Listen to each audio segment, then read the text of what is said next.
All praise unto the Most High. We give thanks unto Thee, Father, for another day that we live. We give thanks, Father, for another beautiful beginning of the Sabbath, which is such a beautiful, beautiful thing, right? So, Israel, we give thanks unto Thee for being here and to be listening to this lesson, right? This is really a topic which, I mean, I could go hours on this topic here, you know what I mean? But I'll just have to just try to do it within a confined time and to, to explain and to give as much information where this is concerned, right? So this video that I'm about to show, right, is actually dealing with two things, or well, more than two really, but let us say two main topics, which is dealing with Hollywood, right? And as I previous video I did before, stating in terms of um, sexual immorality, I touched on that in terms of the musical industry and the film industry, where they are just doing stuff which are of witchcraft, um, witchcraft psychological warfare on people in general and also onto Israel. Now, you'd say, it would be just straight across the board, but it is, and at the same time, it's still definitely using as a weapon for even a particular people which they want to keep docile. They don't want to be a people which will come to the knowledge of themselves, right? So also it's going to touch on which I speak about it, which is witchcraft, but into a more sinister level, which a lady will be here to which will be interviewed, and she will be giving you insight into what is taking place behind these curtains, and also touching also on the Jesuits, which these pastors, these Catholic, you know, people, they are 10 toes deep into this thing, Israel, right? These people are totally locked into all type of principalities and darkness and all type of powers of evil, right? And you know it is really amazing how we as a people generally do not see these telltale signs, because there's a lot of things in these type of movies and things that they put even in our general programming, because you know what it means to program you, programming, right? Program to put you in a mind state of docileness, which to have you you know very compliant and thus not really seeing what is truly taking place. They are basically putting the truth right underneath your nose, because you're not going to look for it there, right? So I'm going to actually read um, a scripture from Isaiah 13, right? And I'm going to read from verse verse 9 straight on to 22, right?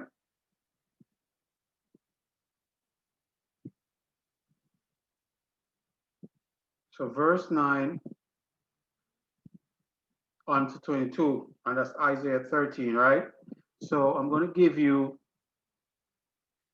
um, a real insight into when this scripture, the Most High is really speaking about a lot of evil which is taking place here on his holy, world. That well, it's a holy land generally, but because of evil, it has become polluted, right? and even the Holy Land, which where we did live as people of the Most High, you know, people separate from the rest of the world. Whether you want to believe it or not, you know, it's true. You just have to read the Bible. I can't keep stressing it enough. You know what I mean? You have to read the Bible to find, because the Bible is not just as what most people try to attach religious or religion to it. It's really and truly, yes, a holy book, but also it has history in it, and also has information of prophecy, which is from the past and even now to the present, right? And it relates also to a lot of various things in terms of the law, which you know deals with the Ten Commandments and even other laws, from your dietary laws to so many more, right? So, with no further ado, let me get straight into Isaiah 13. And if you do have the King James Version, I suggest that you read along, you know what I mean? Just to see it with your own eyes, right? All right. So, I'm going to read. And behold, the day of the Most High cometh, the cruel, both with wrath and fierce anger, to lay the land desolate, and he shall destroy the sinners thereof out of it. For the stars of heaven and the constellation thereof shall not give their light. The sun shall be darkened in his going forth, and the moon shall not cease her light to shine. And I will punish the world for their evil, and the wicked for their iniquity. And I will cause the arrogancy of the proud to cease, and I will lay low the haughtiness of the terrible. And I will make a man more precious than fine gold, even a man than the golden wedge of Ophir. Therefore I will shake the heavens, and the earth shall remove out of her place in the wrath of the Most High of hosts, and in the day of his fierce anger. And it shall be as chased roe, and as a sheep that no man taketh up. They shall every man turn unto his own people, and flee every one into his own land. Every one that is found shall be thrust through, and every one that is joined unto them shall fall by the sword. The children, their children also shall be dashed to pieces before their eyes.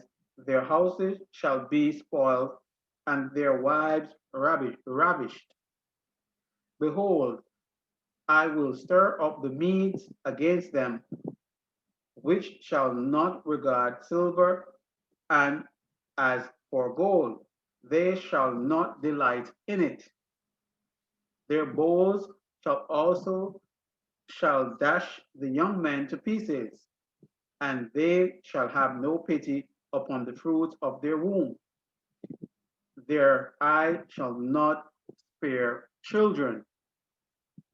And Babylon, the glory of the kingdom, the beauty of the Chaldees, excellency, shall be as when Elohim overthrew Sodom and Gomorrah.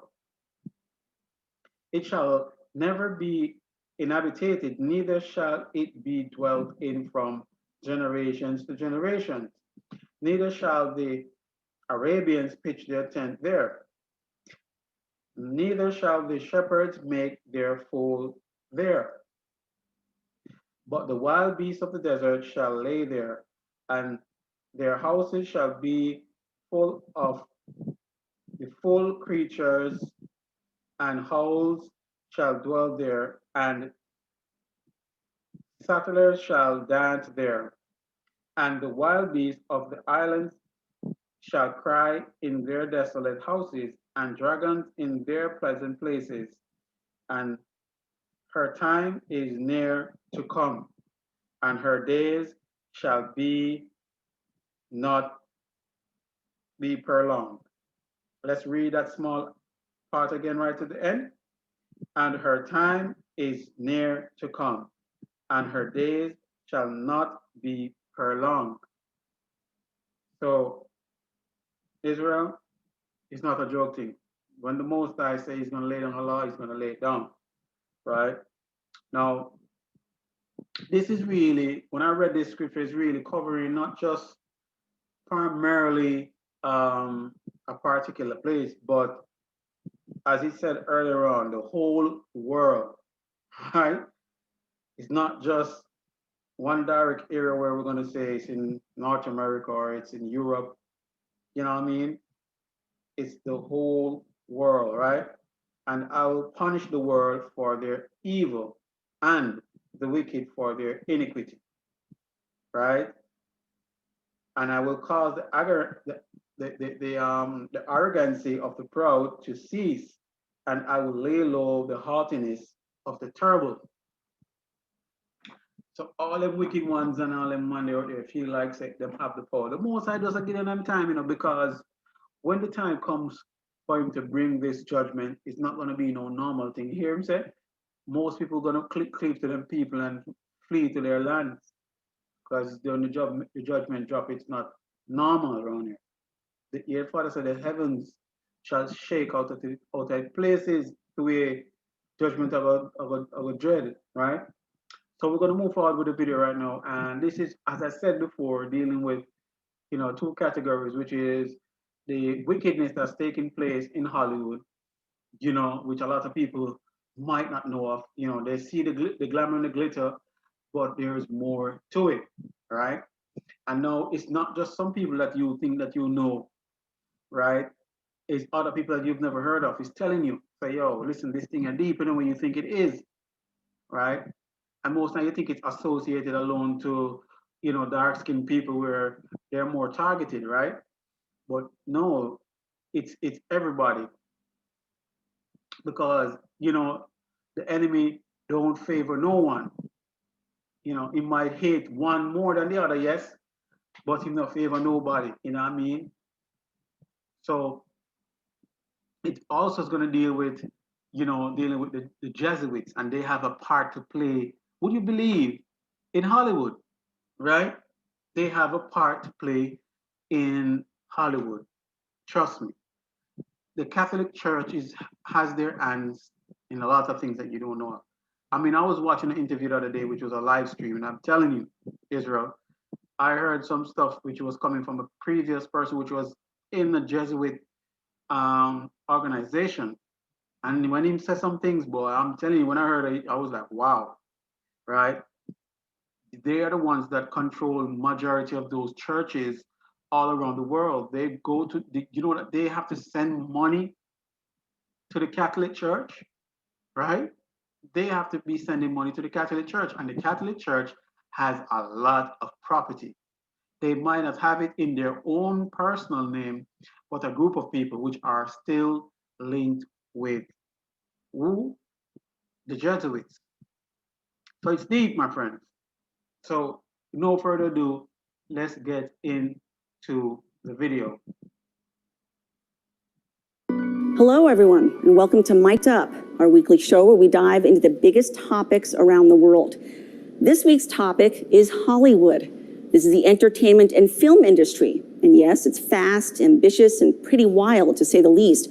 But there's much more to it. As in any aspect of life, there's always a driving spiritual force. In the case of Hollywood, this force, for the most part, isn't a good one.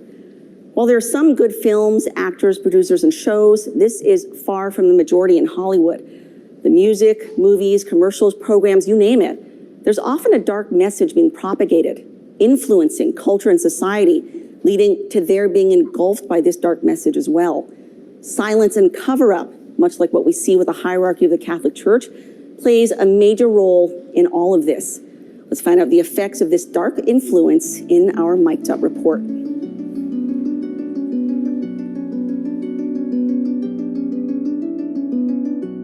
Hollywood, California. The world-famous neighborhood located in Los Angeles is easily recognized by its landmark sign in the Hollywood Hills. The sign originally read Hollywoodland when it was erected in 1923, but in 1949, the last four letters were removed. This cultural icon is 350 feet long and looks down on the neighborhood from the Santa Monica Mountains. But Hollywood is much more than just a neighborhood. It's an industry and a lifestyle. The industry is entertainment and film, and the lifestyle is fast and ambitious. I give you an example. My Facebook page was growing 20,000 people a month for 2.5 years straight. Bas Rutten was a UFC heavyweight champion and finished his career on a 22-fight unbeaten streak. Bas was also inducted to the UFC Hall of Fame in 2015. With his 28 credits as an actor, Bas has Hollywood experience, and he's partnered up with fellow Catholic and award-winning actor Kevin James on a few films as well. Nobody is innocent until proven guilty anymore. Everything is right away. If they point the finger, they decide you're wrong, then you're wrong. So that's a hard way to live with it. And thankfully, I don't have too many movies that I experience things like that. But I hear from many other actors who are Catholic, they have people work against them to work in the industry, which it just blows my mind, because that means that, well, that's got to be the opposite then on the other side, right? If they really want to stop you just because you're a Catholic, that's a scary thing, because that needs to be the devil at work. Hollywood is in the Archdiocese of Los Angeles. Its Archbishop is Jose Gomez, who was also named President of the United States Conference of Catholic Bishops back in November of 2019. Gomez's predecessor was the now retired Cardinal Roger Mahony. The Hollywood-born and raised Mahony was the Archbishop of Los Angeles from 1985 to 2011. During his tenure, there were more than 500 alleged victims of sexual abuse by 34 of his clerics. One of those clerics, Father Michael Baker. He's been accused of molesting at least 23 boys, and in 2007 pleaded guilty to a dozen counts of molestation against 2 boys and was sentenced to 10 years in prison. Baker, who wasn't defrocked until 2000, told Mahony about the molestation in 1986, which was 1 year into his tenure as Archbishop. When asked by a lawyer why he didn't notify the police, he said, "But back then, that isn't the way these matters were approached." In 2013, the LA Times published an extensive report on Cardinal Mahony. The report was based on nearly 23,000 pages of internal documents that were made public by the Archdiocese in compliance with court orders. The report highlighted Father Baker's case. They mentioned Cardinal Mahony's top aide, Monsignor Richard Loomis, who said, quote, "We've stepped back 20 years and are being driven by the need to cover up and to keep the presbyterate, priests, and public happily ignorant, rather than the need to protect children." Baker only served about 6 years behind bars, and when detectives asked him before his release, "Why did the Cardinal shelter you for so long?" his response, "We haven't talked since that one meeting in 1986. The way the church dealt with all the pedophiles and all the bad stuff. If they would have done it differently, just let them go to a regular prison. Let's see, that's going to stop it. No, let's protect them and let's just push them to another thing. It's insanity. Of course people are going to get angry. I will get angry. I was angry about the church. But, again, you go all back. It's just bad people. I always tell my friends, it's like Judas was already one of the 12. That was already evil in there.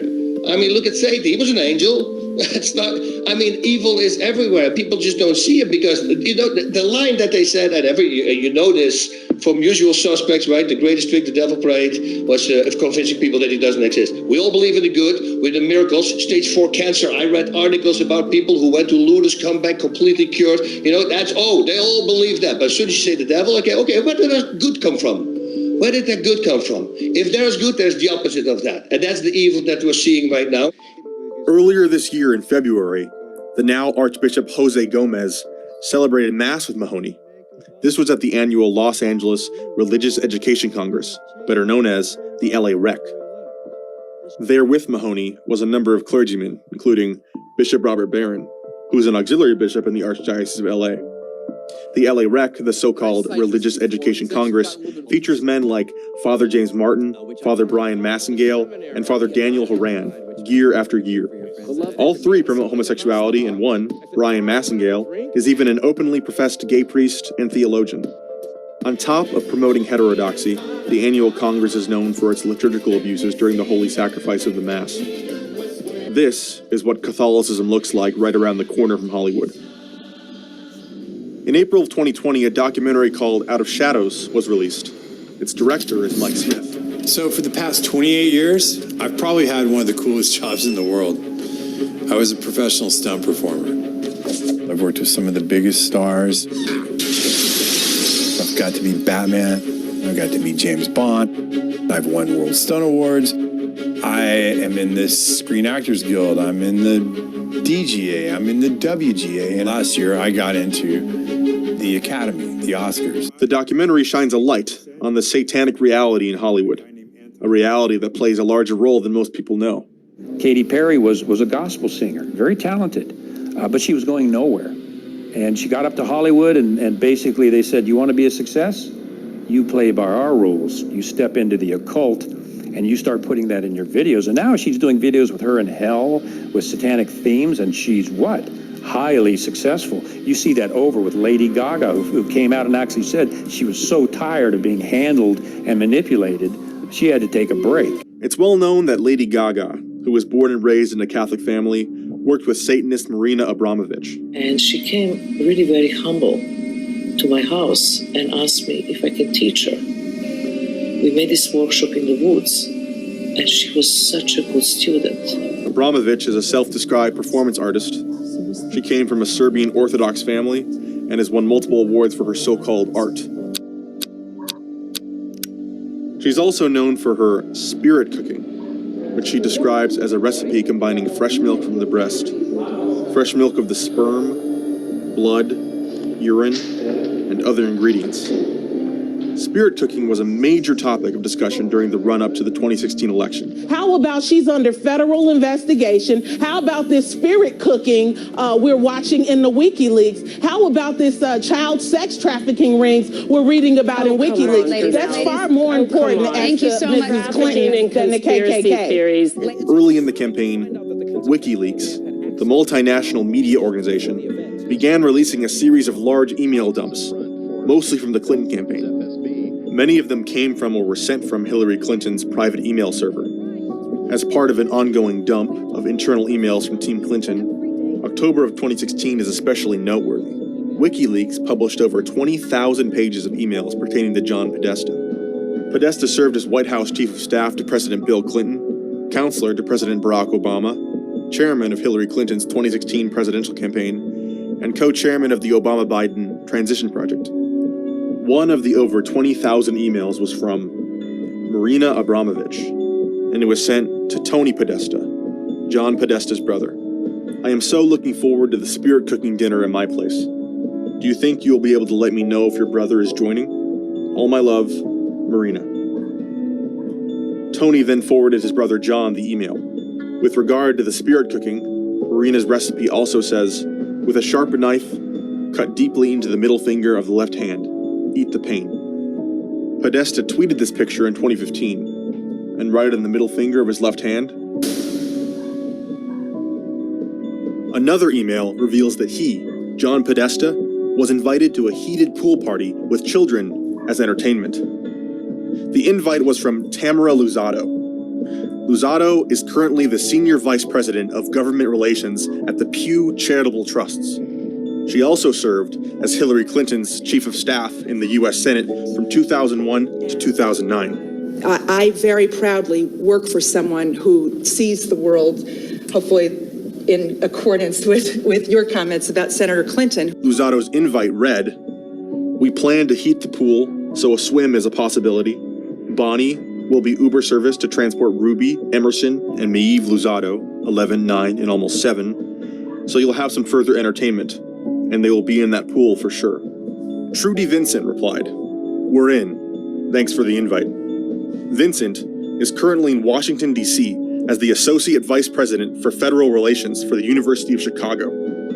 She also served for Democratic Senators Bill Bradley and Jeff Bingaman in the 1990s. The function of the Office of Federal Relations is to do traditional lobbying, advocacy for issues the university cares about.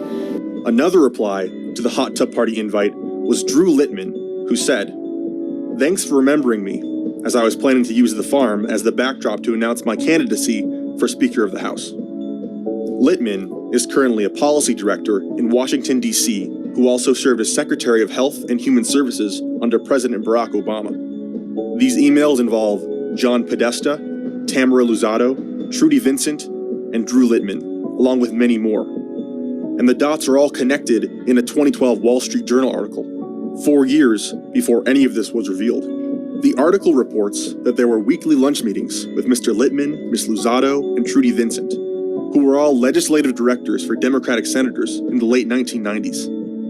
The article also mentions the Podesta's lobbying firm, along with Hillary Clinton. On top of these perverted emails, the Podesta's own art collection is filled with pedophilia. Tony Podesta even has this hanging bronze sculpture in his home. It's titled Ark of Hysteria and displays a decapitated human in a contorted position. This sculpture in Podesta's home almost perfectly resembles one of Jeffrey Dahmer's murder victims. Dahmer used to photograph his victims' bodies in positions that he found sexually significant. As of late in Hollywood, or the film industry, HBO just released a new movie called Unpregnant. The movie depicts a minor going on a road trip across state lines to kill her child. I don't think that this is what you really want. It's my life, it's my choice. If people don't know that they're being brainwashed by movies like that movie didn't come to make money. That movie is made to let kids think certain things. My daughter had a girl in the class, 17 years old, went to Planned Parenthood, $500, the boyfriend paid, boom, abortion. I go like this. I told my daughter, if I find out if you're pregnant and you do this, I said, you're going to have a big problem with me. And everybody goes, yo, what about rape and incest? I go, you talk about the less than 1.5% combined together. So the rest, 89.5% is just out of inconvenience. Let's just kill it. I mean, and again, in the early days when I was young, I was thinking the same thing. Oh, yeah, we can do it. But once you really start thinking about life, it's a whole different ballgame.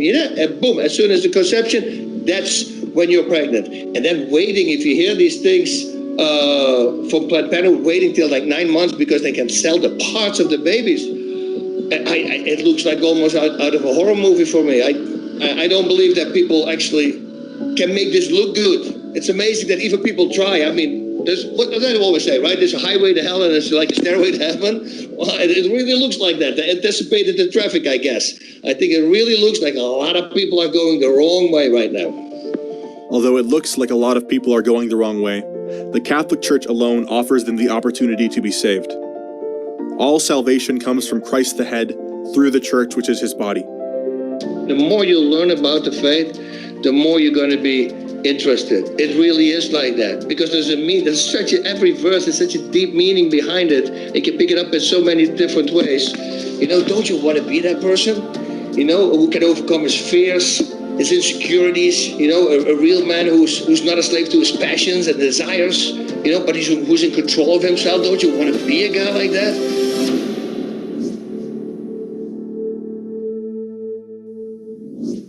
Coming up, Michael Voris will be interviewing Nicole Abisinio. Nicole went to college at age 16 and graduated summa cum laude with a double major in economics and theater. She spent 7 years in investment management, working with hedge funds and private equity. Since then, Nicole's had a very successful career in Hollywood as an actress and producer. One of her works is the 2013 film, The Investigator. Nicole is credited as producing and acting in this film, and according to the Internet Movie Database, she's produced 13 films and has acted in 17. Nicole's also the founder and CEO of Gabriel's Messenger Films, a faith-friendly film company. She's a member of the Catholic Speakers Organization, and she gives talks all over the country about the faith. Nicole's also the author of Pure Power, a spiritual workout to help you break free of sexual sin or avoid it in the first place. Up next, Nicole Abisinio. Church militant is working behind the scenes with law enforcement and whistleblowers. It's a classic case of putting the fox in charge of the hen house. To help expose corruption and abuse, all with the goal of removing, prosecuting, or, if necessary, imprisoning compromised clergy. Israel, this is real. I have to pause it for a minute because this is going into, right now, we'll be telling you about the sinisterness beneath the scenes and behind the scenes and side scenes of Hollywood, right? Now, before they gave you, in depth into what is going on into the, the psychological and the witchcraft, mind warfare that Hollywood is doing. So now we're going a little bit deeper now to somebody who was, a actor, filmmaker, and all of that, right? And trust me, it doesn't stop here, right? But I'm going to read something real quick, right? I'm going to read something really, really quick from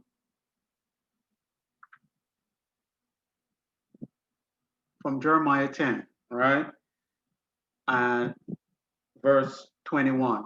And it reads, "For the pastors are become brutish and have not sought the Most High.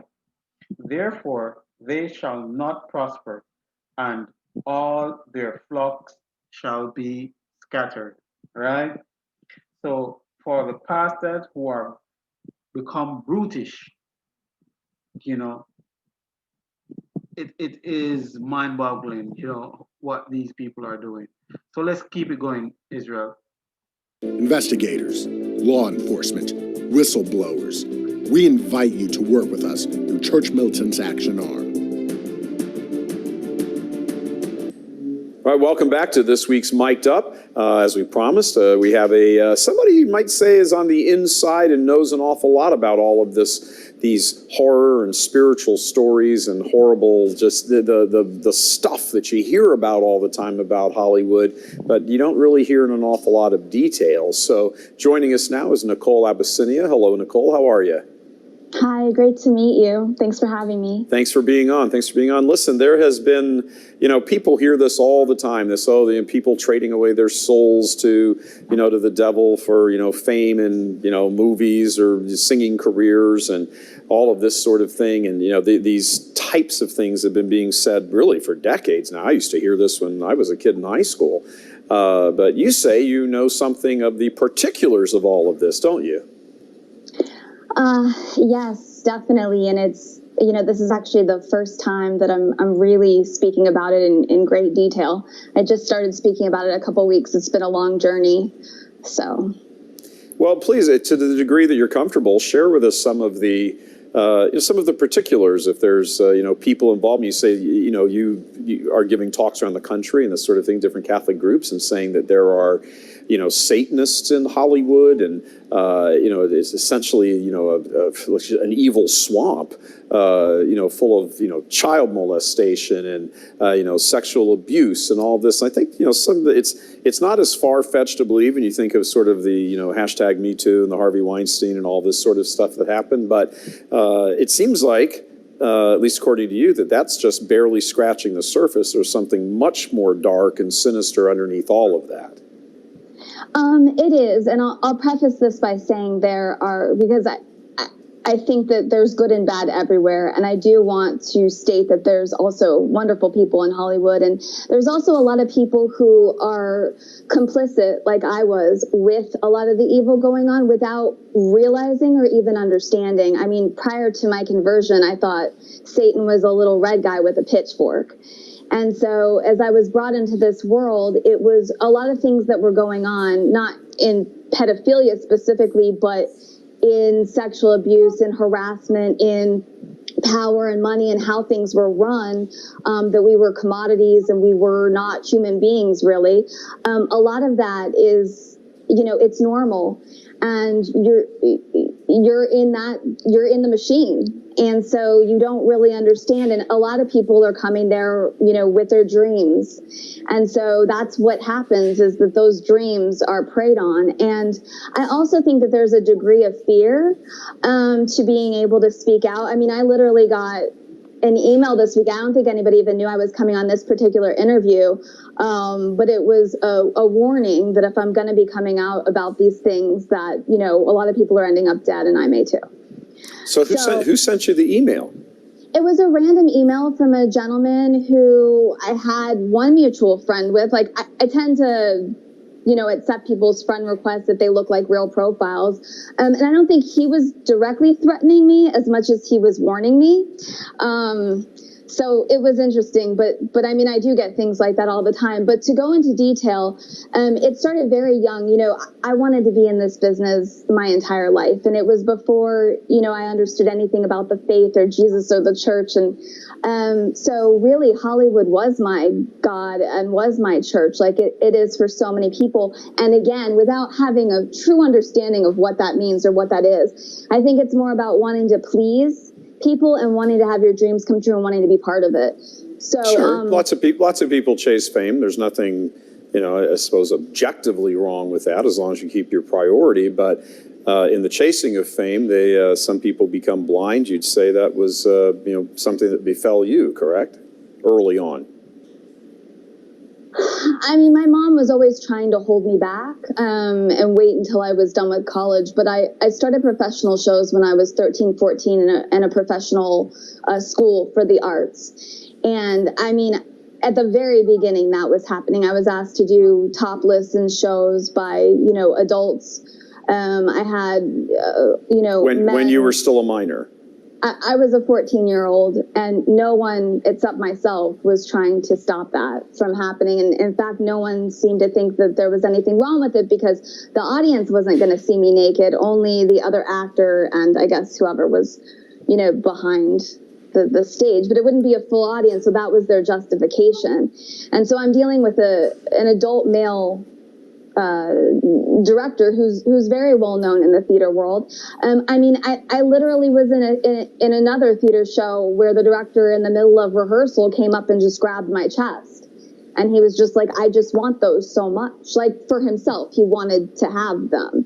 And, you know, everybody would kind of freeze and it would get quiet, even when I was on, you know, various Hollywood sets. But there was no one ever spoke out about it or said anything. I think everybody was afraid to lose their jobs. And I also think that, you know, often I feel like they were always waiting to see what I was going to do. You know, how was I going to react and how was I going to handle it? How old were you when that happened to you? The director comes up and grabs you? That one I was 18 or 19. And he was gay, so his point was that, like, I'm not attracted to you. He just wanted them. So he did apologize, but to him, in his world in New York City and in the theater world, this was normal. I mean, I was walking into orgies when I was a teenager in the performing arts high school, and I remember one of the seniors sitting there. I mean, he was 18 and I was 14, 15 years old, and he said, "Don't you want to be part of us? You know, don't you want to be?" How did you respond to all of this? At the time.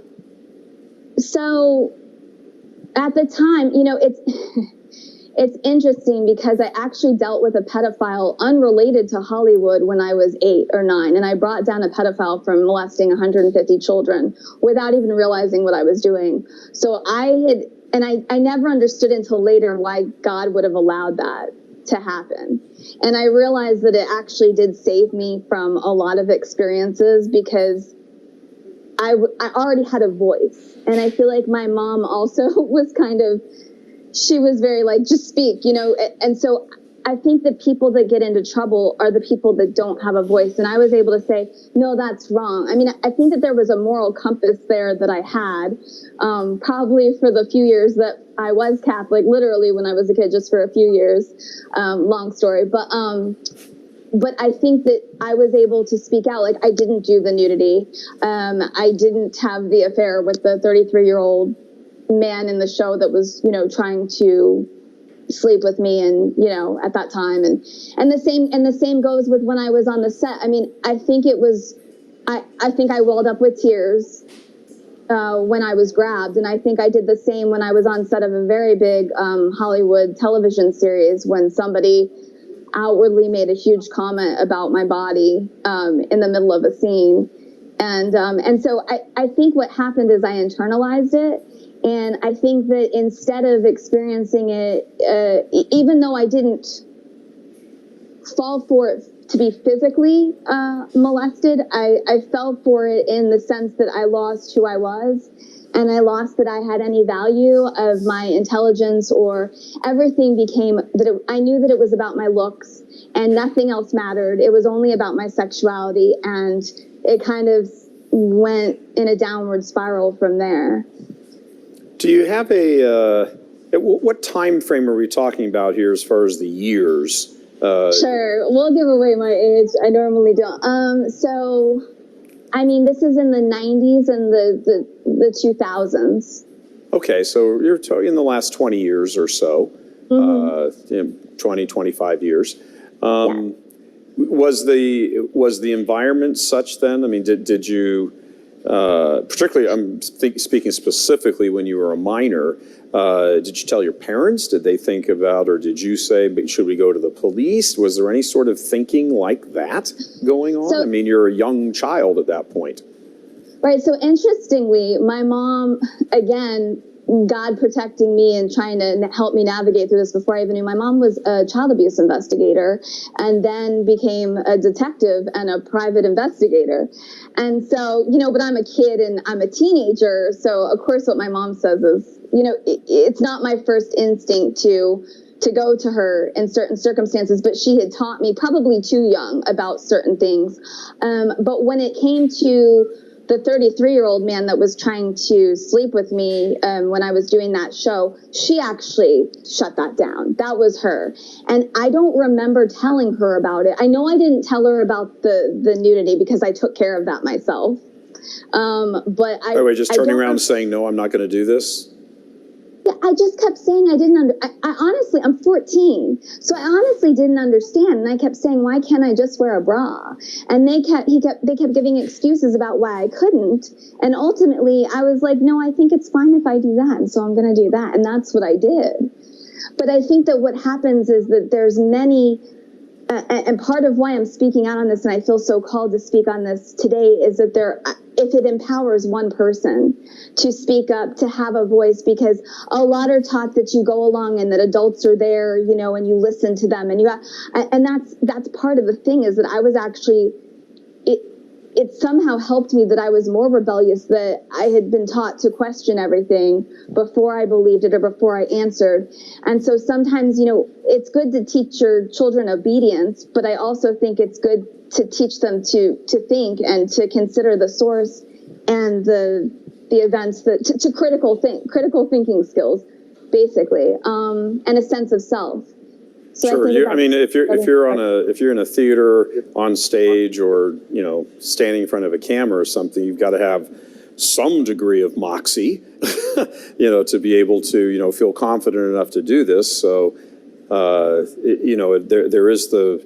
is that question of, well, how do the predators get away with this? What appears to be so easily in many of the stories we hear about.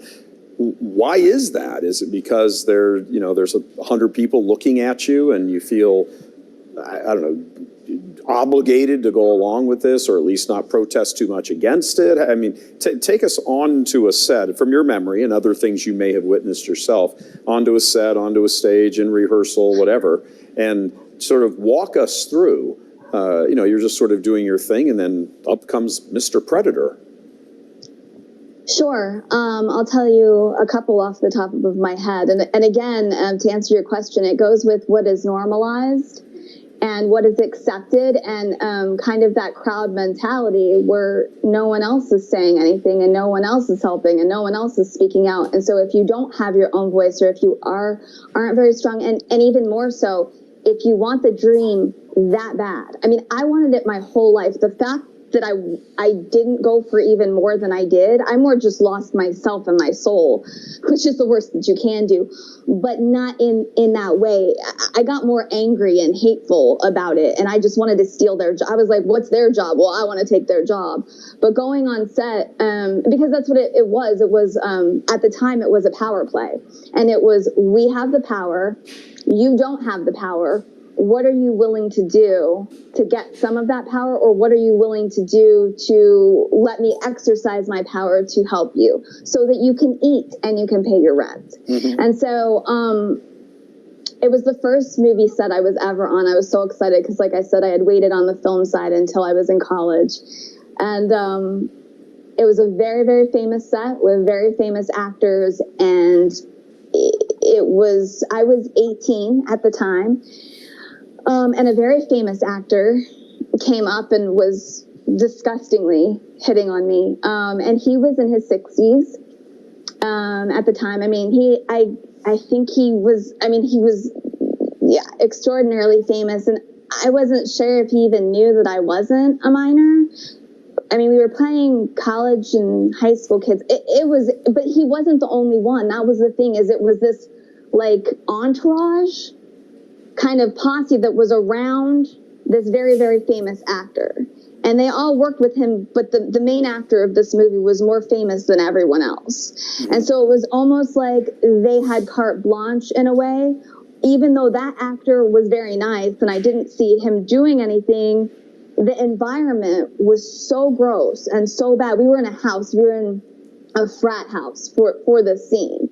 So part of me was wondering, are they just trying to be in their characters and their role playing? I mean, it was so hard to even comprehend what was going on, but girls were getting bumped up that were willing to do things or become girlfriends, which fast forward to another set I was on of a Robert De Niro movie. And I mean, Robert De Niro's right, literally, I mean, next to me, they're holding an umbrella over him to keep him from the sun. And the producer comes over to me and he says, hey, we have a part, we want to bump you up. You're going to be opposite Robert De Niro, which this is in New York. I mean, that would be fantastic, right? Sure. And at the time, I was like, Robert De Niro, he was at that point, it was the height of his career. And we're talking about the role, and we're in public, we're in a park. And he says, but do you know where I can get a massage? And I said, I mean, my initial instinct was, no, I actually don't, but I can ask around. I'm not really from this part of the city. I don't realize that he's asking me for something else. Sure. And then it dawns on me, and that's the thing, I was street smart. It was more the fact, it was just another level of realization that I had no value. And again, not talent, not intelligence, not laughter, not personality. It was only this. And how much was I willing to do and how much would they pay me for it? And it continued. It was an ongoing, what do they call it? Grooming? Sure. It was Yes, Israel, as you can see, a lot of information there, Mine can go through all of it, but, it goes deep, very deep. And it explains so much more in terms of this wickedness that they have going on, right? And we have to be wise right now, Israel. We have to be in the spirit, and we have to turn back to the Most High, to His laws and commandments. I can't say it enough. And we need to be, really drenched and soaked into the spirit of Christ. He's the one that's going to come and deliver us and set things in order, right? Now, I'm going to read something from Jeremiah 10, which is the 25th verse, last verse of Jeremiah. And it will state that the Father says, pour out thy fury upon the heathens that know thee not. And no, this was not the Father's word, but this was by Isaiah, right? Pour out thy fury upon the heathens that know thee not, and upon the families that call not thy name. For they have eaten up Jacob and devoured him and consumed him and have made his habitation desolate, right? So